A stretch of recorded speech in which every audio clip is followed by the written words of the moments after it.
Corona virus को वैज्ञानिक भाषा में सार्स कोव 2 का नाम दिया गया। यह साल 2002 में फैले सार्स वायरस का ही एक नया अवतार है, लेकिन वैज्ञानिक इसे अनूठा मानते हैं क्योंकि कोरोना की नई जनरेशन ज्यादा घातक है, ज्यादा विनाशक है, क्योंकि कोरोना के आरएनए में चीनी तानाशाहों की छाप मिलती है। कोरोना से पहले चीन के कई वायरस दुनिया भर में तबाही मचा चुके हैं। महामारी बांटने में माओ की औलादों को महारत हासिल है। टेली सीरीज के इस एपिसोड में देखिए जहर, stories of sufferings. 13 July 1968 Hong Kong में अंग्रेजों का राज था।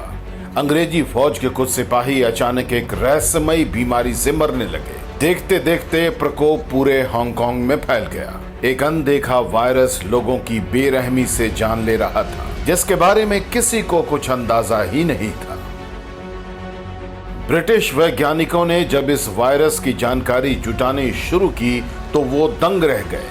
हांगकांग से पहले इस वायरस ने चीन में कोहराम मचाया था, लेकिन चीनी तानाशाह ने घातक वायरस की खबर लीक नहीं होने दी। हांगकांग में वायरस के पहले मरीज की शनाख्त हुई थी, इसलिए इस महामारी का नाम हांगकांग फ्लू पड़ा, जिसने महज कुछ ही दिनों में पूरी दुनिया में तहलका मचा दिया था। साल भर में हांगकांग फ्लू ने 10 लाख लोगों की जान ले ली। सितंबर 1968 तक ये फ्लू भारत, फिलीपींस, उत्तरी ऑस्ट्रेलिया, यूरोप, अमेरिका में फैल गया। साल 1969 में हांगकांग फ्लू जापान, अफ्रीका और दक्षिण अमेरिका महाद्वीप में मौत बांटने लगा। हांगकांग फ्लू को दुनिया के कई मुल्कों ने माओ फ्लू का नाम दिया।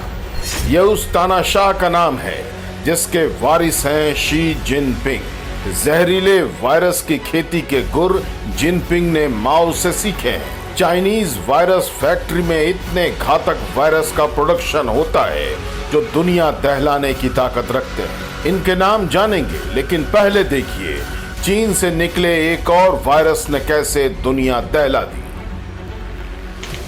5 फरवरी 1976 फोर्ट डिक्स, अमेरिका।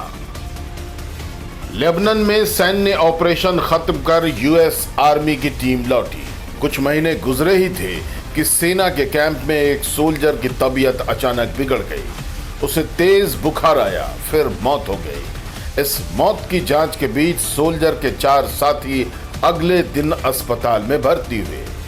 1 हफ्ते में इन सब की मौत हो गई। हट्टे कट्ठे सेना के जवान जान गंवा रहे थे। बीमारी थी स्वाइन फ्लू। वायरस था H1N1, जो देखते ही देखते फोर्ट डिक्स के बाद पूरे अमेरिका में फैल गया, फिर पूरी दुनिया में। यह वायरस नए नए अवतार में वक्त वक्त पर सामने आता है। साल 2009 में दुनिया की 21% आबादी स्वाइन फ्लू से संक्रमित हो गई थी। चीनी तानाशाहों को वायरस विस्फोट कर तबाही मचाने में महारत हासिल है। जिस कोरोना से आज दुनिया हलकान है, यह उसका पहला हमला नहीं। सीवियर एक्यूट रेस्पिरेटरी सिंड्रोम, जिसे सार्स कहा जाता है, की पहचान पहली बार चीन में साल 2002 में हुई थी। तब कोरोना ने चीन में 800 लोगों को मौत के घाट उतारा था। चीन ने यह जानकारी WHO को खुद दी थी। इसके कुछ साल बाद चीन में मिडिल ईस्ट रेस्पिरेटरी सिंड्रोम यानी मर्स वायरस का प्रकोप फैला था। यह भी एक कोरोना वायरस ही था। मर्स ने दुनिया भर में 912 लोगों की जान दी। इसके बावजूद शी जिनपिंग के गद्दी संभालने के साथ रेड आर्मी ने जैविक हथियारों पर प्रयोग में पूरी ताकत झोंक दी।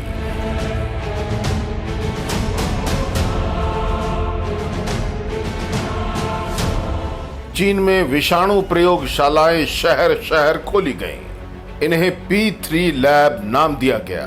P3 लैब यानी वो प्रयोगशाला जहां जीव वैज्ञानिक विषाणु बैक्टीरिया पर रिसर्च करते हैं, जहां जानवरों पर पलने वाले खतरनाक वायरसों को जुटाकर उनकी जानकारियां जुटाई जाती हैं। ज्यादातर देशों में ये लैब होते हैं जहां संक्रामक रोगों की रोकथाम का जतन होता है, लेकिन चीन की P3 लैब जैविक हथियारों का गोदाम है। चीनी सेना विषाणु बमों की ऐसी ही प्रयोगशाला अंतरिक्ष में बनाने की प्लानिंग कर रही है। चाइनीज इंजीनियरिंग एकेडमी के एक सदस्य चेंग जिंग ने इसका खुलासा एक इंटरव्यू में किया था। ड्रैगन के जैविक हथियारों ने कई दफे कत्लेआम मचाया है, लेकिन हर बार चीनी साजिशों पर पर्दा डाल दिया गया है।